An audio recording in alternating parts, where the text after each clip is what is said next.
संदर्भात मीटिंग मला माहित नाही तुम्हाला आठवतंय का नाही, जेव्हा मी लोकसभा इलेक्शन लढत होती किंवा जेव्हा निर्णय झाला की मी ते इलेक्शन लढणार आहे तेव्हा मी वचनपूर्ती म्हणून एक 5 ठळक मुद्दे या ठिकाणी लोकांसमोर आणलेले.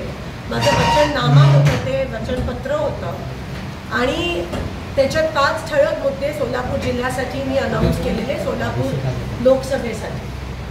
आणि त्याच्यातला पहिला मुद्दा असा होता की मला सोलापूर जिल्हा किंवा सोलापूर लोकसभा मध्ये असणारी सगळे जे तालुके आहेत सोलापूर शहर दुष्काळमुक्त करायचं आहे, हा माझा पहिला त्यात मुद्दा होता. आणि आज जवळजवळ 6-7 महिने झाले रिझल्ट येऊन.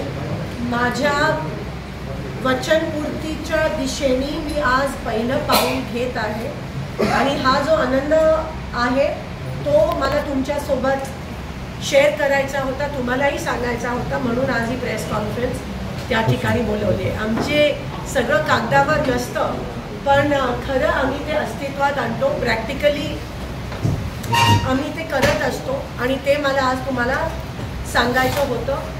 आज 3 वाजता 3:30 वाजता आम्ही त्या प्रोजेक्टचं लॉन्चिंग पण घेत आहोत आणि 23 मार्चला 22 मार्चला पाणी दिवस आहे जागतिक, 23 मार्चला आम्ही पुन्हा एकदा एक मोठा लॉन्च त्याचा घेत आहोत. हे जे प्रोजेक्ट आहे ते त्याच्याबद्दल मी तुम्हाला नीट पुढे सांगेनच.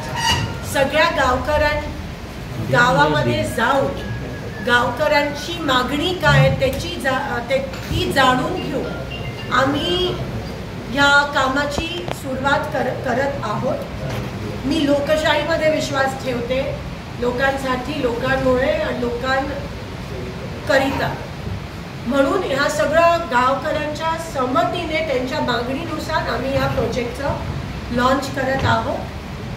माझ्या वचनपूर्तीच्या दिशेने माझं पहिलं पाऊल दुष्काळमुक्त सोलापूर, ह्या अनुषंगाने सोलापूरची खासदार या नात्याने मी EFI environment foundation of India ही एक संस्था आहे, ह्यांच्या माध्यमातून सोलापुरात ठळक गावांमध्ये जे साठा क्षमता आहे, लेक असतील, विहिरी असतील, ओढे असतील, सुकलेल्या नदी नाले असतील, ते रिवाईव्ह करतोय.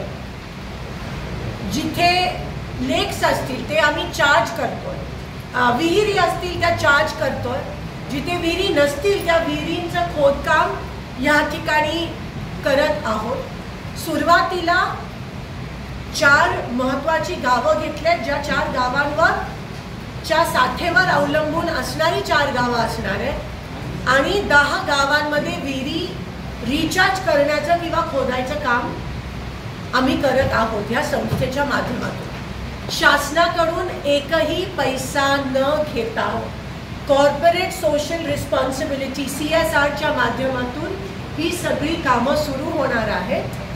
हे 25-26ची कामाची यादी मी तुम्हाला दाखवते. 26-27ला नवीन कामं, 27-28 नवीन कामं, 28-29ला नवीन कामं.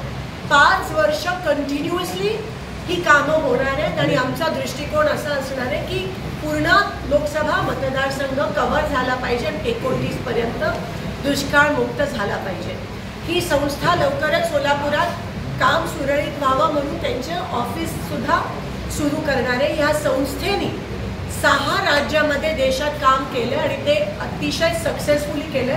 त्यांचे फोटो पण आम्ही तुम्हाला काही वेळात दाखवणार आहोत. सुरुवातीला आम्ही मंगळवेढा तालुक्यातली 24 गावांबद्दल सगळ्यांना माहिती आहे दुष्काळमुक्त. मी माझा गावभेटीचा दौराच या 24 गावांपासून केला आणि परिस्थिती बघून खूप एक वेदना झाल्या मनात. 16 वर्ष मी राजकारणात आहे, शहरी भागाचं नेतृत्व करत होती, ग्रामीण भागात पहिल्यांदाच त्या ठिकाणी जी वस्तुस्थिती आहे ती जाणून घ्यायचा त्यावेळेस प्रयत्न केला आणि मी देवाकडून कधी काही मागितलं नव्हतं. पण त्यावेळेस जेव्हा मी मंगळवेढ्यातल्या गावोगावी जायची, दुष्काळग्रस्त गावात जायची, तेव्हा मी एकदाच फक्त प्रार्थना केलेली की ह्या गावांचा पाण्याचा प्रश्न सोडवण्यासाठी एकदा मला महत्त्वाची पोझिशन दे, अशी मी कुठेतरी एकदा प्रार्थना केलेली. आणि निवडणूक किती संघर्षाची असते हे मला माहिती आहे. माझ्या 4ही निवडणूक संघर्षाच्या कठीण होत्या. AC मध्ये बसण्यासाठी मी निवडणूक लढली नाही आहे, पण ग्राउंड लेवलला काम करण्यासाठी, कामं करूनच निवडणुका लढल्या जातात ह्याच्यात माझा ठाम विश्वास आहे. कारण का 4ही निवडणुका कामामुळेच मी जिंकली आहे. काँग्रेस पक्षाचं धोरण आहे, माझं धोरण आहे ग्रासरूटला जाऊन महात्मा गांधींचं जे स्वप्न की प्रत्येक गाव हे स्वावलंबी झालं पाहिजे, गावं स्मार्ट झाली पाहिजेत, शहरं पण शहरांसोबत. आणि हे कुठेतरी स्वप्न मी फक्त काम करणं हा मला चॅलेंज, जिकडे चॅलेंज असतो तिथे मला आवडतं. आणि म्हणून माझं पहिलं वचन पूर्ण करण्यास हे माझं पहिलं पाऊल आहे.